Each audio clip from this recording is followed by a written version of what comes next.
अरबाब इल्म व दानिश खुशूसियत के साथ हमारे उस्ताजुल असातिज़ा माहिर इल्म फ़न जामे माक़ूलात व मनक़ूलात हज़रतुल अल्लाम हज़रत अल्लामा मौलाना मुफ्ती महताबुल क़ादरी साहब क़िबला मद्दज़िलहुल आली और साथ ही साथ हमारे दीगर तमाम तर रुफ़क़ाए मिंबर, किस किस का नाम लूँ मैं, किस किस को छोड़ दूँ, जो ज़र्रा जहाँ पर है वहीं आफ़ताब। और साथ ही साथ महफिल पाक में मौजूद मेरे बुजुर्गों और दोस्तों, हम उम्र साथियों, बच्चों, इस्लामी रिश्ते की मेरी माँ और बहनों, अस्सलामु अलैकुम व रहमतुल्लाहि व बरकातुहू। अल्हम्दुलिल्लाह अल्हम्दुलिल्लाहिल्लज़ी अब्दअल अफ़लाक वल अर्दीन वस्सलातु वस्सलामु अला मन कान नबिय्यन व आदमु बैनल माइ वत्तीन। हाकज़ा क़ाल अल्लाहु अज़्ज़ व जल्ल फ़िल क़ुरआनिल अज़ीम इन्नमा यख़्शल्लाह मिन इबादिहिल उलमा। आमन्तु बिल्लाहि सदक़ल्लाहुल अज़ीम। यकीनन करम नवाजी है हजरत की, जैसा कि हमारे बिरादर कबीर हाफिज़ क़ारी इमरान वाहिदी साहब ने आपके सामने बयान फरमाया कि हजरत ने अपना शागिर्द समझते हुए यकीनन बतौर तरबियत हमको आगे किया। अल्लाह पाक इनकी इस कोशिश और इस मोहब्बत को अपनी बारगाह में कबूल फरमाए और इनका साया हम सबों पर इसी तरीके से रहमतों शफकतों भरा तादेर कायम व दायम फरमाए।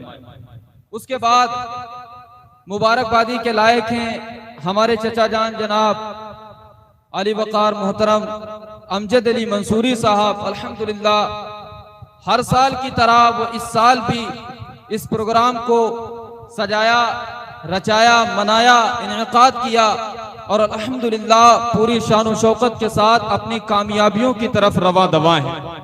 और साथ ही साथ मुबारकबादी के लायक हैं हमारे बिरादर कबीर हजरत हाफिज़ क़ारी इमरान वाहिदी साहब, जिनकी मुआविनत के तहत, जिनकी कोशिशों के तहत अल्हम्दुलिल्लाह ये उलमा का जमे गफीर यहाँ पर आया और पूरी शान व शौकत के साथ अल्हम्दुलिल्लाह ये प्रोग्राम अपने आखिरी मराहिल की तरफ जारी है।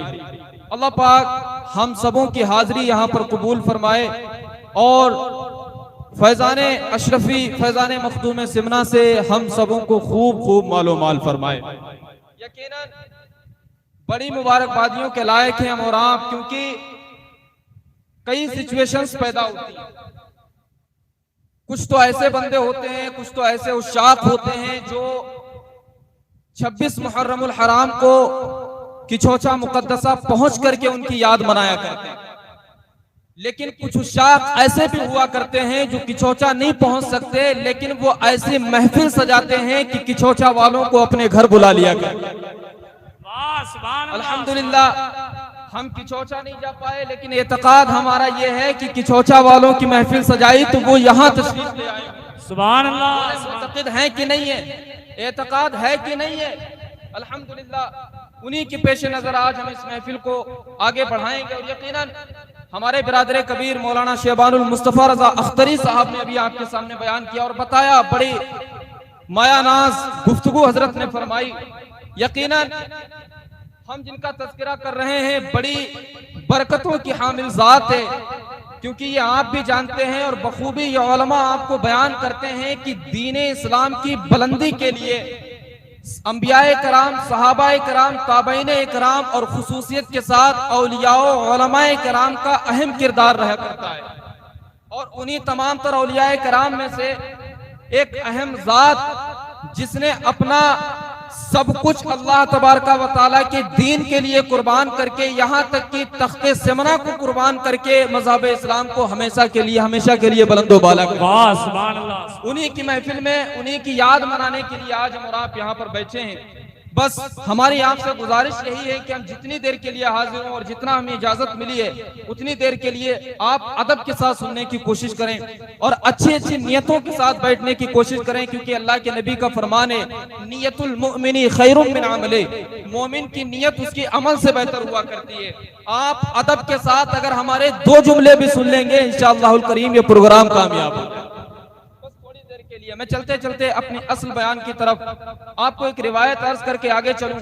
और उस्ताद मोहतरम मुफ्ती मेहताबुल कादरी साहब मौजूद हैं। मैं समझता हूं कि ये महफिल सिर्फ आपके सीखने की जगह नहीं बल्कि आपसे ज्यादा हमारे लिए सीखने की जगह। और अल्हम्दुलिल्लाह हर मेयारी शख्स यही समझा करता है, क्योंकि कहते हैं ना, इस बज़्म से मकसूद है इस्लाह मफासिद, और नश्तर जो लगाता है वो दुश्मन नहीं होता। यकीनन अल्हम्दुलिल्लाह तो हम यहाँ पर हाजिर हैं। मैं बड़ी मशहूर और मोतबर रिवायत आपके सामने पेश करके बयान को आगे बढ़ाता हूँ। आपने देखा होगा और हमेशा इस चीज को नोट किया होगा कि जब कोई मुकर्रिर आता है, जब कोई खतीब आता है, जब कोई नकीब आता है, या जब कोई नातख्वा आता है, अपनी नातख्वानी से पहले, नकीब अपनी नकाबत से पहले, खतीब अपनी खिताबत से पहले दुरूद शरीफ पढ़ने और पढ़वाने का मुतालबा करता है। बहुत सारी स्पेशलिटीज दुरूद पाक की हैं, आप बारहा सुनते हैं। मैं आपको एक मोतबर रिवायत पेश करके आगे लेकर के चलता हूँ। जरा याद करें कि आखिर इतनी दुरूद पाक पढ़वाई क्यों जाती है, आखिर इस दुरूद पाक की बरकतें क्या हैं। तो एक किताब है, ये उलमा समझते हैं। अब मैं खुसूसी तवज्जो चाहूंगा मुफ्ती साहब किबला की, बड़ी मोतबर किताब है जिस किताब का नाम मवाहिबुल लदुनिया है, जिसके मुसन्निफ और मुहर्रिर का नाम अल्लामा कस्सलानी रहमतुल्लाहि ताला अलैह है। ये उलमा समझते हैं कि नबी की स्पेशलिटीज पे, नबी की जो है अफजलियत पे, नबी की खुसूसियात पे, नबी की फजाइल पर सैकड़ों किताबें लिखी गई, अनकाउंटेबल किताबें तहरीर कर दी गई। लेकिन याद रखें, ऐसी किताब जिस पर उलमा एतमाद करते हैं, ऐसी बासनद किताब जिस पर मुस्तनद आलिम एतबार करते हैं, उस किताब का नाम मवाहिबुल लदुनिया है, और उस मुसन्निफ का नाम, उस मुहर्रिर का नाम अल्लामा कस्सलानी रहमतुल्लाहि ताला अलैह है। अब जरा रिवायत सुने, रिवायत क्या है। अल्लामा कस्सलानी बयान फरमाते हैं, तसव्वुर बांधे, तखय्युलात की दुनिया में जाएं और तसव्वुर करें, मैदान महशर का आलम होगा, सारे लोगों को उठाया जाएगा। कुछ तो बंदे ऐसे होंगे जिनके नामे अमाल को खोला जाएगा तो उनकी नेकियां बिल्कुल साफ और शफाफ होंगी, उनके अमाल नामे बिल्कुल साफ और शफाफ वहीं तौर होंगे कि उनको डायरेक्ट जन्नत में जाने का ऐलान कर दिया जाएगा, without any question, without any disturbance. उन्हें डायरेक्ट जन्नत के अंदर दाखिल होने का हुक्म दे दिया जाएगा। They all will enter to paradise without any question. वो सबके सब बिना किसी सवाल और जवाब के जन्नतुल फिरदौस में दाखिल हो जाएंगे, सबके सब जन्नत में दाखिल हो जाएंगे। लेकिन याद रखे, कुछ ऐसे भी होंगे जो हम जैसे गुनहगार होंगे, जिनके नामे अमाल को जब खोला जाएगा तो उस वक्त ऐसे अमाल निकलेंगे कि हमारी नेकियों का पल्ला कमजोर होगा, हमारे गुनाहों का पल्ला भारी होगा। अल्लाहु अकबर कबीरा। तखय्युलात बांधे, तसव्वुरात की दुनिया में जाए और जरा सोचे कि मैदान महशर कायम है, आपके अमाल तोले जा रहे हैं, आपका हिसाब किताब हो रहा है, लेकिन सिचुएशन ऐसी क्रिएट हो गई है, कंडीशन ऐसी बनकर के आ गई है कि आपकी नेकियों का पल्ला कमजोर है, गुनाहों का पल्ला वजनी है। अब जिस्म से रूह जुदा हो चुकी है, अगर नेकियां चाहे तो बढ़ा नहीं सकते, अगर नेकियां चाहे तो ला नहीं सकते। वहां पर कोई किसी के मदद नहीं कर रहा होगा, हर बंदा सोच रहा होगा आखिर ये पल्ला बड़ा करे तो करे कैसे, आखिर नेकियां बढ़ाएं तो बढ़ाएं कैसे, आखिर नेकियों के पल्ले को हम वजनी करें तो करें कैसे। इसी आशाश के अंदर, इसी तखय्युलात के अंदर बंदा गुम होगा कि क्या देखा जाएगा कि एक आने वाला आएगा, सफेद कागज का टुकड़ा लाएगा और लाने के बाद उस नेकियों के पल्ले में रखेगा जो नेकियों का पल्ला अभी तक हमारा कमजोर था। कसम खुदा की मुसलमानों, जैसे ही वो नेकियों के पल्ले में सफेद कागज का टुकड़ा रखा जाएगा, अल्लामा कस्सलानी बयान करते हैं अभी तक वो नेकियों का पल्ला जो कमजोर था अब वो वजनी हो जाएगा, गुनाहों का पल्ला कमजोर।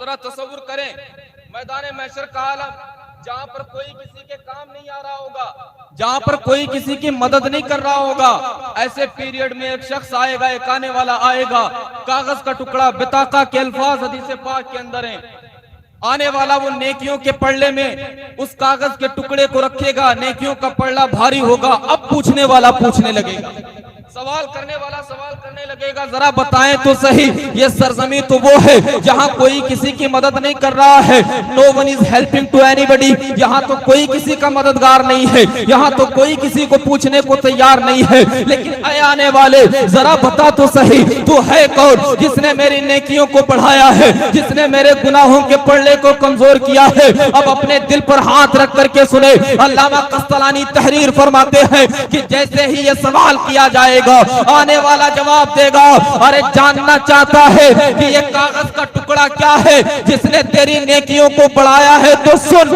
ये कागज का टुकड़ा तेरी वही दुरूद है जो तू दुनिया में बैठ करके मुस्तफा पे पढ़ा करता था। और तू अगर जानना चाहता है कि आने वाला कौन है, तो जान ले, ये आने वाली जात कोई आम जात नहीं बल्कि मदीने के ताजदार हुजूर अहमद मुख्तार। आप जरा समझे, यानी अगर आप यहां बैठ करके दुरूद पढ़ते हैं ना, तो ये दुरूद कहां काम आएगा? मैदान महशर के आलम में। समझे कितनी बरकतें। यही वजह है कि अगर कोई खतीब आता है, कोई नकीब आता है, वो सबसे पहले दुरूद पढ़ने के लिए कहता। इसीलिए मैं आपसे गुजारिश करता हूं, if you will recite the दुरूद पाक अपॉन द प्रोफेट मोहम्मद सल्लल्लाहु अलैहि वसल्लम, then it will help you in that time which time nobody will help. साफ तौर पे समझता हूं मैं कि अगर आप मुस्तफा पर यहां सरजमी पर रामपुर में बैठ करके दुरूद पढ़ते हैं, इट विल हेल्प यू, ये वहां मदद करेगी। इन that time nobody will help you, जिस वक्त कोई तुम्हारी मदद नहीं कर रहा हो। समझ रहे हैं ना? हाँ, आप पढ़ें रामपुर की सरजमी पे, आप पढ़ें इस पल्ली पे बैठ करके, लेकिन काम मैदान महशर में उस वक्त आए जिस वक्त आपका बाप आपके काम में आएगा। इसलिए कहा जाता है कि जब भी कोई बंदा, कोई नकीब, कोई खतीब, कोई शायर, कोई नातखा आता है तो वो दुरूद पाक पढ़ने के लिए कहता है। खैर, बहुत सारी स्पेशलिटीज पे बुक लिखी गई, किताबें तहरीर की गई।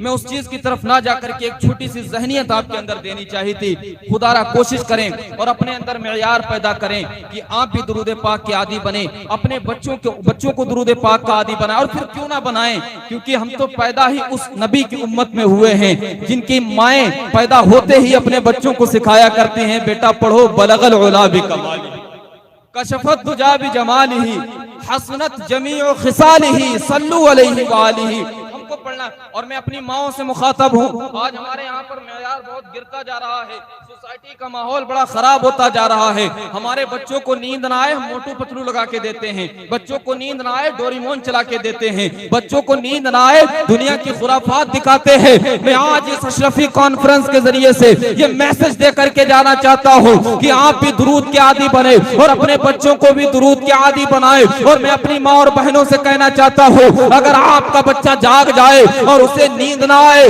तो दुनिया की खुराफातें ना सुनाया करो, बल्कि याद करो वो मेयार इस्लाम जिस तरीके से हजरत गौसे आजम को पाला गया। मैं अपनी माओ से कहना चाहता हूँ, अरे अपने बच्चों को सुलाओ तो कहा करो, अरे मेरे लाल तू सो जा, या मुस्तफा कहते कहते खुले आंख सल्ले अला कहते। मैं अपनी माओ से कहना चाहता हूँ, जब अपने बच्चों को सुलाओ तो वो दुनिया की खुराफातें, मोटू पतलू, डोरीमोन, पता नहीं क्या क्या, ये सारी चीजें ना दिखाओ, बल्कि कहो मेरे लाल सो जा, या मुस्तफा कहते कहते खुले आंख सल्ले अला। होना चाहिए मेयार, नहीं होना चाहिए। खैर, कोशिश करिए कि आज से आदत बनाएंगे, इंशाल्लाह बनाएंगे ना, इंशाल्लाह। ठीक है, ये बड़ी बाबरकत महफिल, बात बहुत लंबी हो जाएगी, इसलिए मैं बड़ी तेजी के साथ अपने असली पॉइंटेड की तरफ आता हूँ। यकीनन दुरूद शरीफ पढ़ें, अल्लाहुम्मा सल्ली अला मुहम्मदिन अददा मा फी इल्मिल्लाहि सलातन दाइमतन बिदवामी मुल्किल्लाह सल्लल्लाहु अलैहि वसल्लम।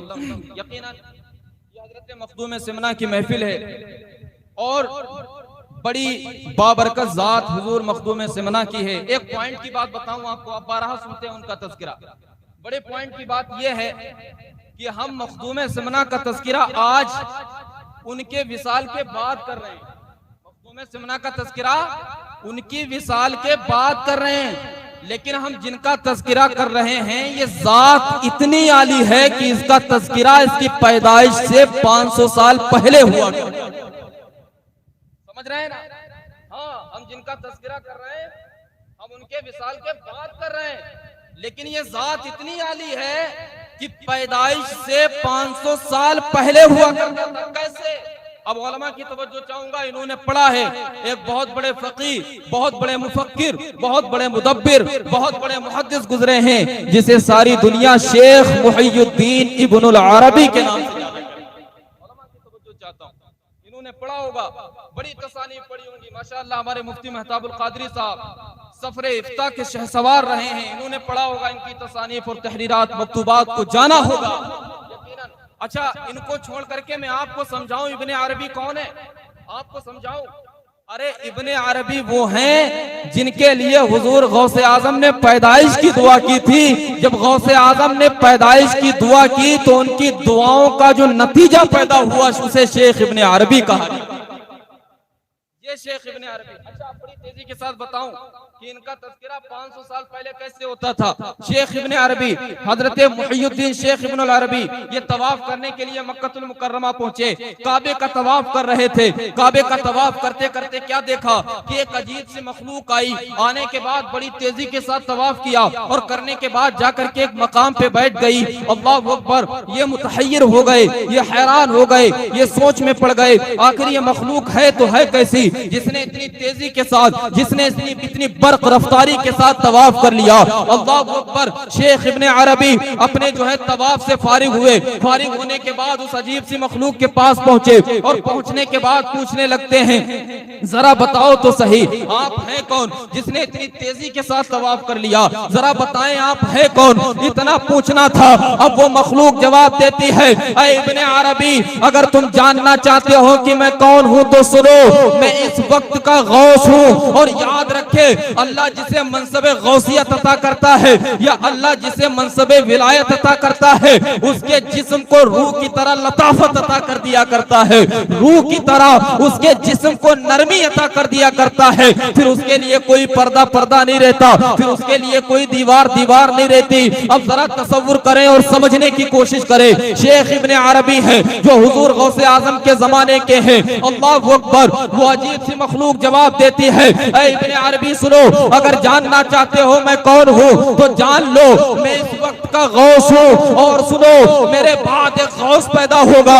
जिसका नाम जलाल रखा जाएगा और एक ऐसा जमाना आएगा कि उसमें एक और गौस पैदा होगा जिसे सारी दुनिया अशरफुल मिल्लत मखदूम अशरफ जहांगीर सिमनानी से जाना और पहचाना। यानी 500 साल पहले शेख इब्ने अरबी कह रहे हैं कि उन्हें जो रूह मिली उसने जवाब दिया कि ऐ इब्ने अरबी मैं तो इस वक्त का गौस हूँ, लेकिन मेरे बाद एक गौस होगा जो जलाल होगा और उसके बाद एक जमाने में गौस पैदा होगा जिसे मखदूम सिमना कहा जाएगा। तो हम जिनका तज़किरा कर रहे हैं इनका तज़किरा 500 साल पहले हुआ था, अप्रोक्स 500 से तकरीबन 500 साल पहले। समझ रहे हैं ना? हाँ। अच्छा, बड़ी तेजी के साथ उभारते हुए मैं अपने असल मैसेजेस की तरफ आता हूँ। असल में मेरा कुछ मैसेजेस देना असल मकसद था, अब चूंकि शॉर्ट करना पड़ा उसे तो चंद पॉइंटेड बातें आपके सामने रख करके इंशाल्लाह मैं अपनी जगह लूंगा। ये खुशनसीबी है हमारे चचा की कि बुलाते एक हैं आते चार हैं। ये बहुत कम जगह होता है, बहुत कम जगह। और माशाअल्लाह हजरत ने जिनको बुलाया है ना, जिन लोगों को हजरत ने बुलाया इनके बारे में फोन करना पड़ता है, हजरत आप आएंगे या नहीं। लेकिन यहाँ की शान इतनी निराली है कि यहाँ आके पता लगा अरे हजरत भी आए। यहाँ की शान ऐसी है माशाअल्लाह, बड़ी मुबारकबादी है। मैं पॉइंटेड बातें, बड़ी मुबारक ज़ात जिसके लिए आज आप यहाँ पर बैठे। अब उलमा की तवज्जो चाहता हूँ, मैं ज्यादा दूर ना घुमा करके आपको बताऊं कि जिनकी महफिल में आप बैठे हैं अगर इनको समझना चाहते हैं ना तो इतना समझें कि मखदूम सिमना की जात वो जात है जिसे रूहानियत के रास्ते हजरत उवैस करनी ने तय कराए हैं। अगर आप जानना चाहते हैं कि मखदूम सिमना की जात क्या है तो जरा समझे, मखदूम सिमना की जात वो है जिसे रूहानियत के सलासिल हजरत खज़र अलैहिस्सलाम ने तय कराए हैं। अब मुझे कह लेने दिया जाए, अगर आप जानना चाहते हैं मखदूम सिमना कौन है तो ये मखदूम सिमना वही है जिनकी पैदाइश से 100 साल पहले ख्वाजा मोइनुद्दीन ने कहा था, ऐ जमाने वाले गवाह हो जाओ, मेरे बाद एक गौस पैदा होगा जिसे मखदूम सिमना कहा जाएगा, वो मेरे सिलसिले चिश्त को जमाने में फैला देगा। अरे उनको छोड़े, उनके बाद कुतुबुल अख्ताब हजरत बख्तियार काकी ने कहा था, ऐ जमाने वाले गवाह हो जाओ, मेरे बाद एक गौस पैदा होगा जिसे मखदूम अशरफ जहांगीर के नाम से जाना जाएगा, जो हमारे सिलसिला चिश्तिया को दुनिया में फैला देगा। अब मुझे कह लेने दिया जाए कि अगर फाइनल आप जानना चाहते हो कि मखदूम सिमना क्या है तो इतना समझो, मखदूम सिमना वही है कि जब ये सिमना से रवाना हो तो पंडवा के अंदर अल्लामा अलाउल हक पंडवी को मोर देन 70+ फर्स्ट टाइम तकरीबन 70 मरतबा से ज्यादा हजरत खिज़र अलैहिस्सलाम ये पैगाम दे, ये खबर दे कि ऐ अलाउल हक पन्नवी तुम यहाँ खड़े हो जाओ, क्योंकि तुम्हारा मुरीद मखदूम सिमना से रवाना हो। सुभान अल्लाह, नारे तकबीर, नारे रिसालत, मसलके आला हजरत, फैज़ाने आला हजरत, फैज़ाने ताजुश्शरिया, उर्से मखदूमे सिमना, नारे तकबीर, नारे। यकीनन बड़ी तेजी के साथ आपके सामने अर्ज करूं, इतनी बरकत वाली जात, मोर देन 70 टाइम प्लस, तकरीबन 70 मरतबा से ज्यादा हजरत मखदूम सिमना दी गई, अलाउल हक खड़े हो जाओ, तुम्हारे मुरीद मखदूम सिमना आ रहे हैं। अच्छा आपने देखा होगा, हमारा जब पीर आता है ना, पीर कैमारिया में पीर आ रहे हैं, चलो सब लोग चलते हैं, उमरपुर में पीर आ रहे हैं, चलो सब लोग चलते हैं, लेकिन मखदूम सिमना की जात इतनी आली है ना कि वहां पीर कह रहा है सब लोग बाहर चलो क्योंकि मेरा मुरीद आ रहा है। वाह सुभान अल्लाह, कितनी आली जात है। खैर इन तमाम तर मामलात की तरफ ना जाकर के मैं बड़ी तेजी के साथ बयान कर दूं, यकीनन ये आता है हजरत मखदूम सुल्तान इब्राहिम सिमनानी रहमतुल्लाह अलैह। अच्छा इनके जो वालिद मोहतरम थे वो भी बादशाह थे, अब उन्हीं की बादशाहत इनको मिली, लेकिन बादशाह के साथ वो एक अल्लाह के बरगुज़ीदा बंदे और बहुत बड़े वलीउल्लाह भी, हाँ वलीउल्लाह भी थे। यही तो वजह आप वाकया सुन चुके कि ख्वाब में देखा, यानी ख्वाहिश जाहिर हुई कि काश अल्लाह तबारका व तआला हमें भी बेटे अता फरमा दे। कुर्बान जाए कितनी प्यारी ख्वाहिश होगी कि जैसे ही ख्वाहिश जागी दीदारे मुस्तफा हो जाता है, कितनी प्यारी ख्वाहिश होगी। ख्वाहिश जागी, अल्लाह के नबी का दीदार हुआ, आका तशरीफ लाए, तशरीफ लाने के बाद ऐलान किया, अरे सुल्तान इब्राहिम अल्लाह की जानिब से तुम्हें 2 बेटों की बशारत दी जाती है, एक का नाम आरफ होगा, एक का नाम अशरफ होगा। और अल्लाह के नबी ने पैदाइश से पहले ही बशारत में कह दिया था, ऐ सुल्तान इब्राहिम तुम गवाह हो जाओ और जमाने वाले को गवाह कर लेना कि आरफ तो आरफ होगा, अशरफ तो अशरफ होगा, लेकिन अशरफ सिर्फ नाम का अशरफ नहीं बल्कि वो रूहानियत में भी अशरफ होगा, वो इबादत में भी अशरफ। वाह सुभान अल्लाह, सुभान अल्लाह। पहले अब मुझे कहने दिया जाए पॉइंट की बात, बहुत सारे सैकड़ों लोग अनकाउंटेबल डिसीजेस लोग जो है रिफ्यूज करके आते हैं कि चोचा के अंदर जाते हैं ना, कोई कोढ़ी गया तो शिफायाब हो गया, कोई किसी तरह अपनी ख्वाहिशें लेकर के जाते हैं। दरअसल अब मुझे कहने दिया जाए, समझें कि लोग समझे ही नहीं, बहुत सारे लोग जाते हैं। अच्छा अब देखें कितनी बड़ी फैजान की बात है, माशाल्लाह आप में से कुछ लोग ऐसे भी होंगे जो किचोचा गए होंगे, नीर शरीफ का पानी देखा होगा, बज़ाहिर कितना गंदा नजर आता है ना, ऐसा बज़ाहिर कितना, यहाँ तक कि जब इस चीज को रिसर्चर्स ने देखा, साइंटिस्ट और रिसर्च करने वालों ने देखा तो कहा कि हम इसकी रिसर्च करेंगे, इतना गंदा पानी इसके अंदर बीमोटॉक्सिक पैदा क्यों नहीं होता, इतना गंदा पानी कि इसके अंदर दीगर तमाम जरासीम क्यों नहीं पैदा होते। हम ग्लोबल सिस्टम के अंदर ले जा करके इसकी रिसर्च करने की कोशिश करेंगे। कसम खुदा की, तारीख लिखने वालों ने लिखा, बज़ाहिर गंदा नजर आने वाला नीर शरीफ का वो पानी जब रिसर्चर्स लेकर के गए, सर्च किया तो उनकी रिपोर्ट ये आई कि ये पानी पेवर मिनरल वाटर नजर आता, साफ पानी नजर आता। अब मुझे कहने दिया जाए कि अल्लाह के नबी ने बशारत दी, है सुल्तान इब्राहिम गवाह हो जाओ, अल्लाह तुम्हें 2 बेटों की बशारत देता है, यानी तुम्हें 2 बेटों की बशारत दी जाती है, एक का नाम आरफ होगा, एक का नाम अशरफ होगा। अब मुझे कह लेने दिया जाए कि उनकी जात का अंदाजा कोई क्या लगाएगा, अरे हमारे घर में बच्चा पैदा हो तो नाम इमाम साहब रखते हैं, हमारे घर में बच्चा पैदा हो तो नाम पीर साहब से रखवाया जाता है कि पीर साहब रखेंगे तो बरकत पैदा हो जाएगी। अरे मेरे प्यारे साहिबों जरा समझो, जब बच्चे का नाम दुनिया का पीर रख दे तो इतनी बरकतें पैदा हो जाए, तो जिस जात का नाम मदीने के ताजदार रख रहा हो उसकी जात में कितनी बरकत। वाह सुभान अल्लाह, जिंदाबाद जिंदाबाद। समझने की कोशिश करें, बहुत सारे लोग जाते हैं, हजरत की चोचा गए, वहां ठीक हो गए, की चोचा गए, मुराद पूरी हो गई, की चोचा गए, फला काम। मेरे प्यारे बहुत सारे फैजाने की चोचा से माला माल होते हैं, फैजाने की चोचा लेकर के वापस चले आते हैं। अब मुझे इन उलमा की मौजूदगी में कह लेने दिया जाए कि दरअसल कभी बारीकी से समझा ही नहीं, कभी हमने डीपली जाना ही नहीं। अरे जितने किछोचा जाने वाले किछोचा जाते हैं और किछोचा से वापस आते हैं तो दरअसल वो फैजान फैजाने की चौचा नहीं लाते।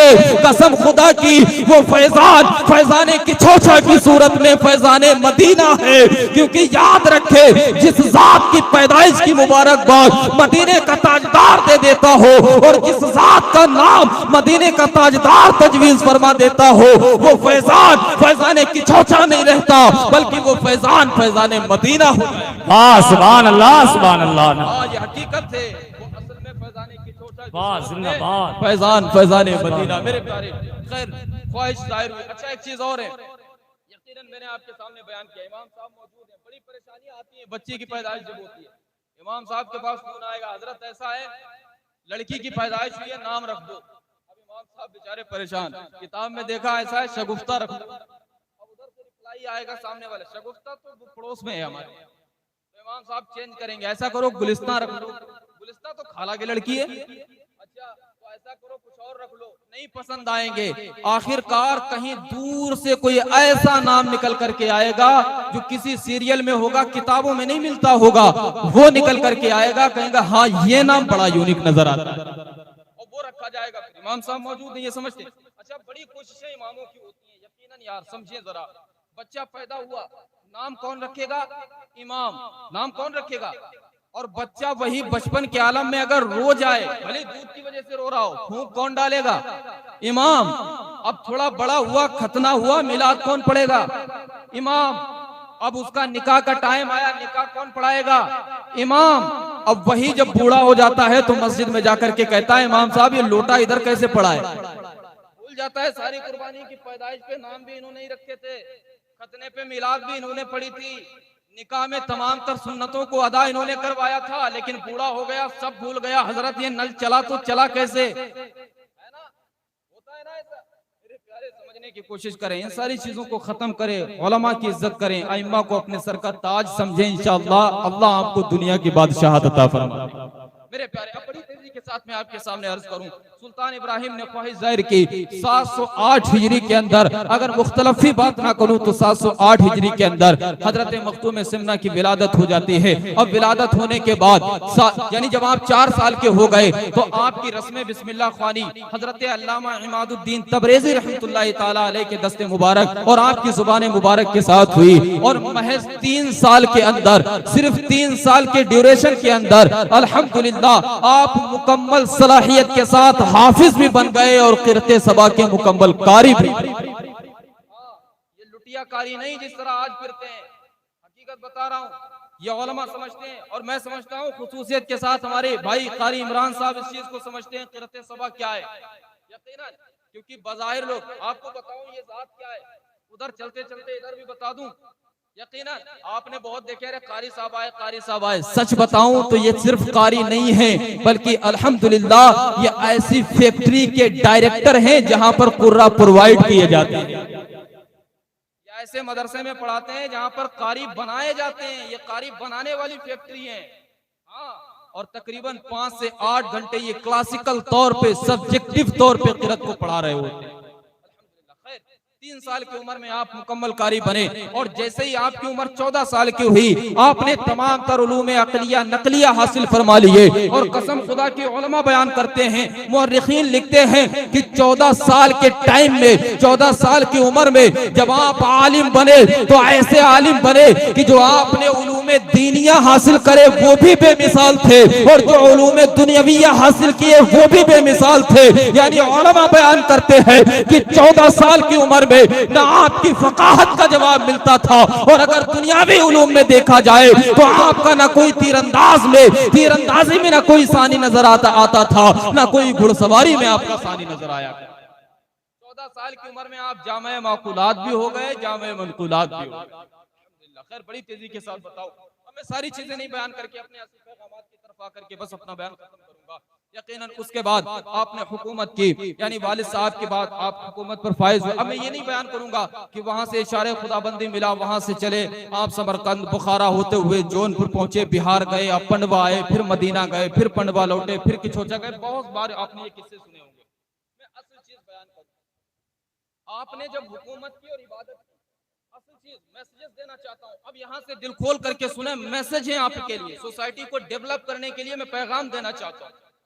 आपने मैसेज क्या दिया? अशरफी कॉन्फ्रेंस के अंदर आने वालों, अपने अंदर एक पैगाम लेकर के जाओ, एक डेवलपमेंट लेकर के जाओ। क्या पैगाम दिया आपने? जब इबादत की तो इबादत बेमिसाल, और हुकूमत की तो हुकूमत बेमिसाल, और ये दोनों चीजें एक साथ करना बड़ा दुश्वार है। हाँ, इमाम साहब बैठे हैं, ये चीज को समझते हैं। साठा कटना शुरू हो, नमाजी कम। ऐसा है कि नहीं है? आलू खुदना शुरू हो, नमाजी कम। ऐसा होता है कि नहीं? यानी जब जब बंदा दुनिया में पड़ता है, दीन कमजोर पड़ जाता है। ऐसा होता है कि नहीं होता? इमाम साहब मुस्कुरा रहे होंगे इसलिए कि यहाँ साठा ना कटे, नमाजी फिर भी कम ही रहते हैं। हो सकता है ऐसा हो। अल्लाह करीम हम सबों को नमाजों की सआदत अता फरमाए। खैर, याद रखें, दुनिया का दस्तूर यह है कि जब बंदा दुनियावी मामलात में पड़ता है तो उसका दीनी मामला कमजोर पड़ जाता है। क्योंकि याद रखें, जो दुनिया बतौर दुनिया है वो अंधेरा है, और जो दीन हकीकी दीन है वो उजाला है। और जब अंधेरा आएगा तो उजाला खत्म हो जाएगा, और जब उजाला आएगा तो अंधेरा खत्म हो जाएगा। लेकिन आओ मखदूम समना की बारगाह में, आपने जब हुकूमत की तो इबादत में फर्क नहीं आया, और जब आपने इबादत की तो हुकूमत में फर्क नहीं आया। यानी दोनों चीजें दुनिया के सामने करके आपने ये पैगाम दे दिया कि जो अल्लाह और रसूल के लिए तमाम तर मामलात को अंजाम देते हैं, वो अगर हुकूमत करें तो इबादतें कम नहीं पड़ती, और अगर इबादतें करें तो हुकूमतें कम नहीं पड़ती। पैगाम दे दिया। दोनों मुतजाद अशिया को आपने क्या किया? जमा फरमा दिया। आज के दौर में ये बड़ा दुश्वार, लेकिन बड़ी तेजी के साथ बताऊं, ये मुमकिन तभी है जब सारे काम अल्लाह और रसूल की रिजा के लिए। आज हमारे अंदर से यही चीज खत्म हो गई, ये इंटेंशन हमारे अंदर से बिल्कुल रिमूव हो चुका है। हम सारे काम अल्लाह और रसूल की रिजा के लिए नहीं करते। आखिर उनकी हुकूमत चली तो चली क्यों? क्योंकि हुकूमत भी अल्लाह के लिए की और इबादत भी अल्लाह के लिए। और अगर ऐसा नहीं होता तो हुकूमत छोड़ करके नहीं जाते। याद रखें, आज होता क्या है, थोड़ी सी पकड़ बनवा देंगे चौकी पे विधायक जी, इमाम को गाली देने को तैयार हो। हकीकत बता रहा हूँ आपको, आप इसे एक्सेप्ट करें या ना करें, बट इट्स हार्डली रियलिटी, सच में हकीकत। आप इसे माने ना माने, ये हकीकत है। बंदा थोड़े से अथॉरिटी, थोड़े से पावर पर अपना ईमान बेचने को तैयार हो। लेकिन मखदूम सिमना जिनकी महफिल में आप बैठे, दीन की बात आई तो तख्त दुनिया को लात मार करके आप दीन की तरफ आप, बेईमाना कि उसे छोड़ करके आप चले आए। समझ रहे हैं ना? यकीनन वालिदा की इजाजत के जरिए। खैर, वो हजरत उनके भाई ने, यानी बिरादरे जो आरफ थे, उन्होंने संभाला। मैं बड़ी तेजी के साथ आपको लाता हूं। असल मैसेजेस क्या दिए? अल्लाह और रसूल की रजा।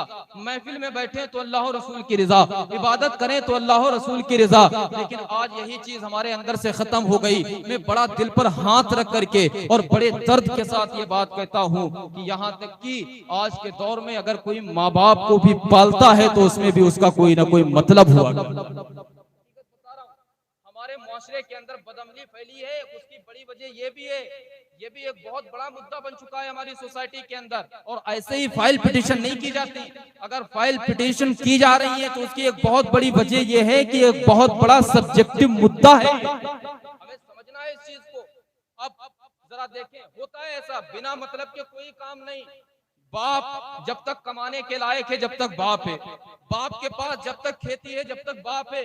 और जैसे ही बाप ने खेती बांटी, जैसे ही बाप बेचारा बूढ़ा हुआ, अब बेटे सबके सब बाप से कतराने लगते हैं।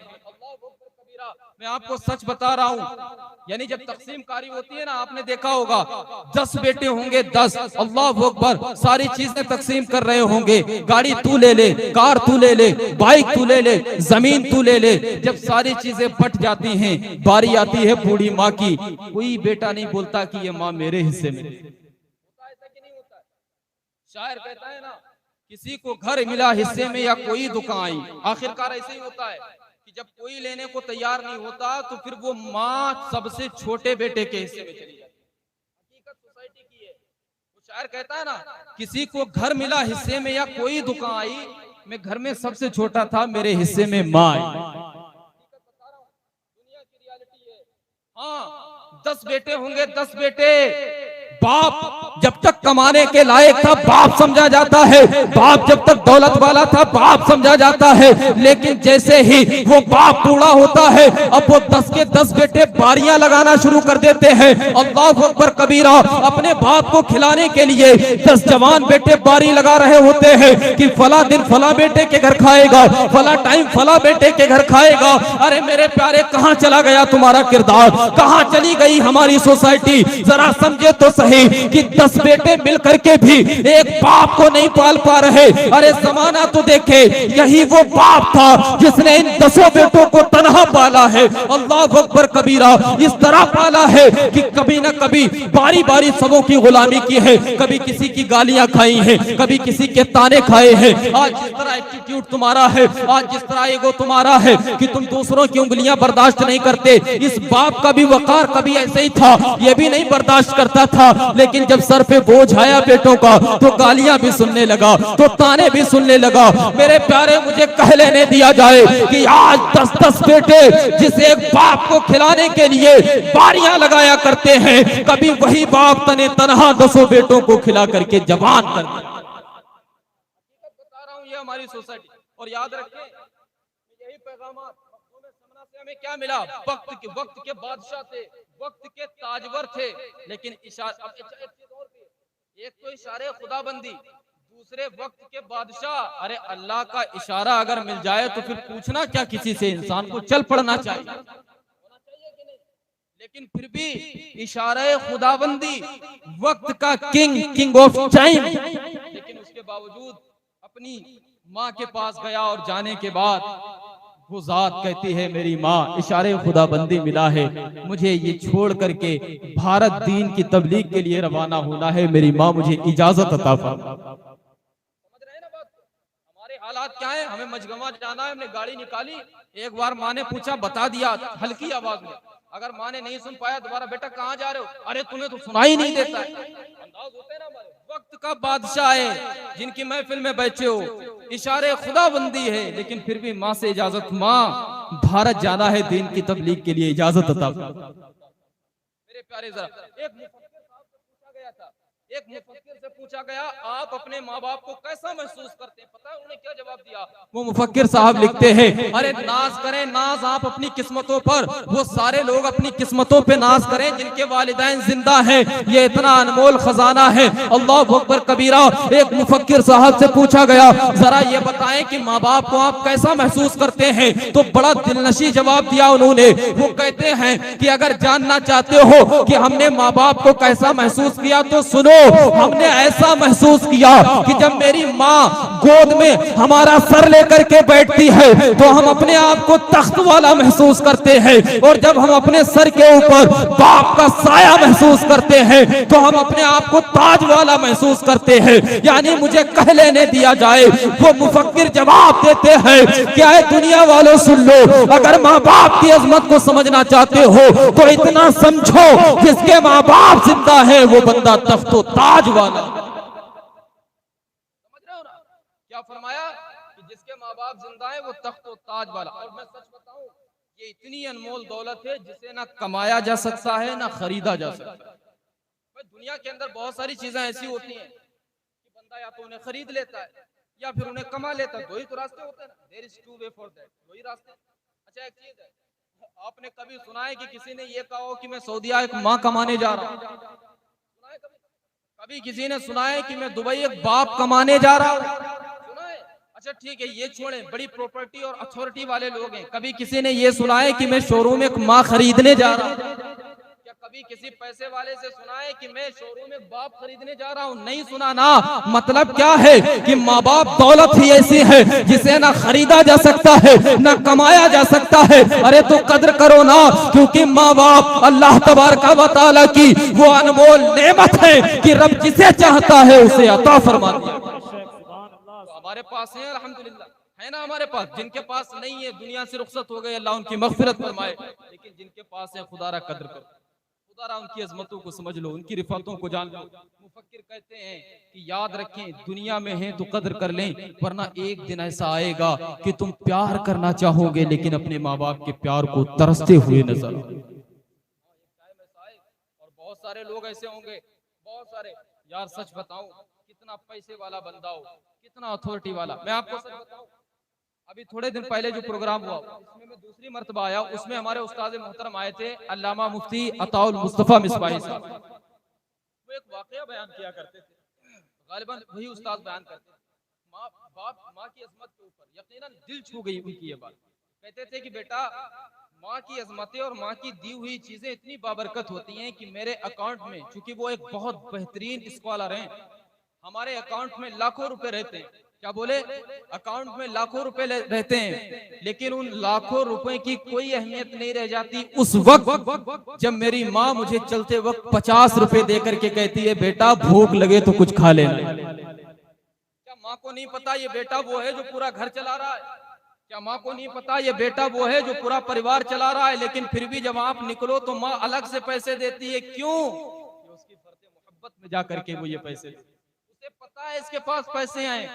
लेकिन कसम खुदा की उस्ताद मोहतरम बयान करते हैं कि पूरे रास्ते में अगर मैं किसी पैसे को इस्तेमाल करता था तो वही माँ के दिए हुए पैसे। बड़ी अजमत की बात, बड़ी यकीनन कदर करें अपने माँ बाप को। बड़ी तेजी के साथ आपको बताओ, एक बड़ी मशहूर रिवायत आपने बारहा सुना होगा कि जिन्होंने अपने माँ बाप को एक लम्हा भी सख्ती की निगाह से देखा, उलमा फरमाते हैं कि मुझे खौफ है कि मैदान महशर में उसके सारे आमाल बर्बाद न कर दिए।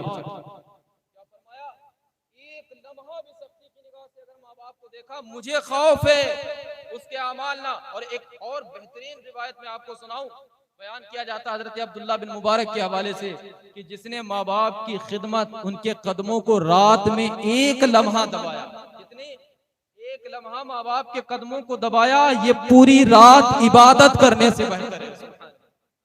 पूरी रात। अच्छा, मैं समझता हूँ कि अगर सबसे बेहतर कोई चीज है तो मदीनतुल मुनव्वरा की जियारत है। समझ रहे हैं ना? क्या है? मदीनतुल मुनव्वरा की जियारत है। लेकिन अगर माँ बाप इजाजत ना दे तो मदीनतुल मुनव्वरा की जियारत भी जायज नहीं है। समझ रहे हैं ना? हाँ, ये उलमा फरमाते हैं कि नफली हज करना भी बंदों के लिए जायज नहीं है अगर वालिदैन इजाजत, क्योंकि माँ बाप की इताअत क्या है? क्या है भाई? जाहिर सी बात है, कुरान का ऐलान है तो फर्ज वाजिब के ज़मरे में आएगी कि नहीं आएगी? हाँ यकीनन। मेरे प्यारे, बड़ी तेजी के साथ आपको बताएं, इस गुमान में मत रहना। अच्छा, बहुत सारे लोग शिकायत इस बात की करते हैं, हजरत हम तो माँ के साथ चले, हम तो बाप के साथ चले, लेकिन गलती माँ बाप की ही होती है। क्या कहते हैं? हम इसलिए अकड़ गए, हम इसलिए ऐसा बोल गए क्योंकि गलती माँ बाप की ही थी। याद रखें, अगर गलती माँ बाप की ही हो फिर भी आपको बेअदबी करने की इजाजत नहीं। समझ रहे हैं ना? हाँ, फिर भी आपको बेअदबी करने की इजाजत। अच्छा, मैं चलते चलते बता दूं कि माँ बाप की बेहुरमती ये कोई छोटा मोटा काम नहीं, बल्कि मुस्नद इमाम अहमद ने इसको बयान किया। आप जरा समझें क्या बयान किया कि अगर कोई माँ बाप की जो है बेहुरमती करता है, उनको नाराज करता है, तो कसम खुदा की हमें खौफ है कि रब तबारका व तआला ना उसकी नमाजों को कबूल फरमाएगा ना दुआओं को। एक बात बताइए, आपने बारहा ये रिवायत सुनी है कि अल्लाह और रसूल तभी राजी होते हैं, अल्लाह और रसूल तभी राजी होते हैं जब माँ बाप राजी हो। आप यहाँ पर क्यों बैठे? आप इस महफिल में क्यों बैठे हैं? मखदूमे सिमना राजी हो जाए इसलिए बैठे हैं ना। तो बिना माँ बाप की रजामंदी के तो अल्लाह भी राजी नहीं होता, तो अल्लाह वाले कैसे आपसे राजी होते? लेकर के जाए। मैं चलते चलते आखिरी बात आपके सामने कर दूं, चूंकि वक्त हो चुका जो मुझे मिला था, बल्कि उससे ओवर टाइम हो चुका। मैं चलते चलते आपको बता दूं, खुदारा माँ बाप की इज्जत करें। माँ बाप की बेहुरमती करने का जुमरा ये भी हो सकता है कि रब तबारका व तआला बवक्ते मौत आपकी जुबान से कलमा तैयबा की नेमत को छीन ले। मुस्नद इमाम अहमद में बयान किया, हजरत अलकमा बड़े मशहूर जो है जलीलुल कद्र सहाबी हैं, आपकी विसाल का वक्त आया, अल्लाहु अकबर। वो मुस्नद इमाम अहमद के अंदर ये रिवायत बयान की गई कि आप जो है विसाल के वक्त आपकी जुबान पे कलमा तैयबा का इजरा नहीं हो रहा था। अल्लाहु अकबर कबीरा। शिकायत मैं किसी वीर की बात नहीं कर रहा हूँ, मैं किसी आलिम की बात नहीं, एक सहाबी की बात कर रहा हूँ, सहाबी की। समझे? माँ बाप की बेहुरमती और बेइज्जती करने वालों समझने की कोशिश करो। मैं एक सहाबी की बात कर रहा हूँ जिनका नाम हजरत अलकमा है। आपकी मौत के वक्त, आपके विसाल के वक्त आपकी जुबान पे कलमा तैयबा का इजरा नहीं हो रहा था। शिकायत गई, अल्लाह के नबी तशरीफ लाने के बाद आप वहां से आपकी वालिदे मोहतरमा के पास पहुंचे। पहुंचने के बाद वहां पर जाकर के पूछा आपकी वालिदे मोहतरमा से, जरा ये बताओ अलकमा कैसा है, यानी आपका बेटा अलकमा कैसा है? वालिदा बोली बेटा मेरा बड़ा परहेजगार है, बेटा बड़ा नेक है। अल्लाह के नबी ने फरमाया बेटा तो परहेजगार है, बेटा तो नेक है, लेकिन जरा ये बता कि तू राजी है या नहीं है? क्या पूछा कि तू राजी है या नहीं है? जब इतना पूछा तो माँ ने कहा नहीं, हम तो उससे खुश नहीं। क्या कहा? माँ ने कहा हम उससे खुश। कहा क्यों खुश नहीं? कहा इसलिए खुश नहीं है कि एक मर्तबा बहसो मुबाहसा हो गया था, एक जानिब उसकी बीवी थी, एक जानिब मैं थी, लेकिन उसने फर्दे मोहब्बत में आकर के अपनी बीवी की तरफदारी की थी। ये बात मेरे दिल पे गिरा गुजरी, जिसकी तकलीफ में आज भी महसूस करती हूँ। अल्लाह के नबी ने फरमाया कि तेरा बेटा सख्त परेशानी में है, मौत का आलम है, लेकिन उसकी ज़बान पे कलमा तैयबा जारी नहीं हो रहा है, तू जा अपने बेटे को माफ कर दे। अब जैसे ही हजरत अलकमा की माँ ने सुनने के बाद पूछने लगती है या रसूल अल्लाह जरा ये तो बताएं कि ये आपका मशवरा है या आपका हुक्म है? या रसूल अल्लाह ये बताएं ये मशवरा है या हुक्म है? कहा अगर हुक्म है तो फौरन मानेंगे, लेकिन अगर मशवरा है तो या रसूल अल्लाह दिल नहीं चाहता। तो अल्लाह के नबी ने फरमाया ये है तो हमारा मशवरा, हम कौन होते हैं हुक्म देने वाले? इस मामलात में हुकूकुल इबाद है, हम कौन? फरमाया क्या है? ये हमारा मशवरा है। फिर बोली कि अगर मशवरा है तो या रसूल अल्लाह दिल नहीं चाहता। अब सुने अल्लाह के नबी ने क्या फरमाया, ऐ सहाबा लकड़ियां जमा करो। क्या कहा? लकड़ियां जमा करो, आग जलाओ, और आग जलाने के बाद अलकमा को उठा करके आग के अंदर, अलकमा को उठा के आग में डाल दो। माँ ने इतना सुना मेरे सामने मेरे बेटे को जलाया जाएगा, मेरे सामने मेरे बेटे को आग पे फेंका जाएगा। कहा नहीं ऐसा मत कीजिए, ऐसा किया जाएगा तो अल्लाह के नबी ने फरमाया कि वहां जाकर के जलेगा, इससे बेहतर है कि यहीं जल जाए। क्या फरमाया?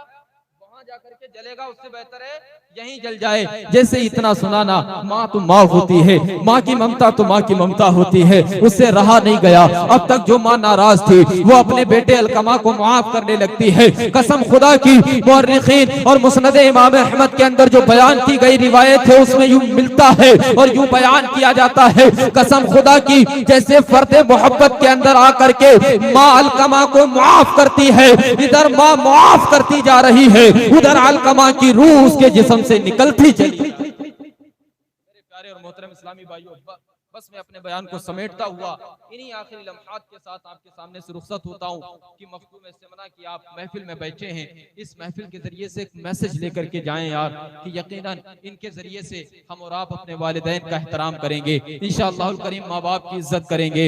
जो हुआ वो हुआ, अब हम इंशाअल्लाहुल करीम उन्हें खुश करने, राजी करने की कोशिश करेंगे। अगर आप चाहते हो कि आप खुश रहो ना, आप दुनिया की खुशी चाहते हो ना, उलमा फरमाते हैं माँ बाप को खुश रखना सीखो। आप माँ बाप को खुशी अता करोगे, अल्लाह तुम्हें दुनिया की खुशियां अता फरमा देगा। अल्लाह करीब हम सबों को इस अशरफी कॉन्फ्रेंस के जरिए से वालिदैन का एहतराम करने की तौफीक अता फरमाए। इतने सामईन बैठे हैं, अगर इनमें से किसी के दिल में माँ की इज्जत पैदा हो गई, बाप का एहतराम पैदा हो गया, तो हमारे चचा का ये प्रोग्राम कामयाब हो जाएगा। अल्लाह पाक अपने हबीब के तवस्सुल से हम सबों को वालिदैन का एहतराम करने की तौफीक अता फरमाए। फैज़ान मखदूम सिमना से हम सबों को खूब खूब फैज़याब होने की तौफीक अता फरमाए। व आखिरु दावाना अल्हम्दुलिल्लाहि रब्बिल आलमीन। अस्सलाम।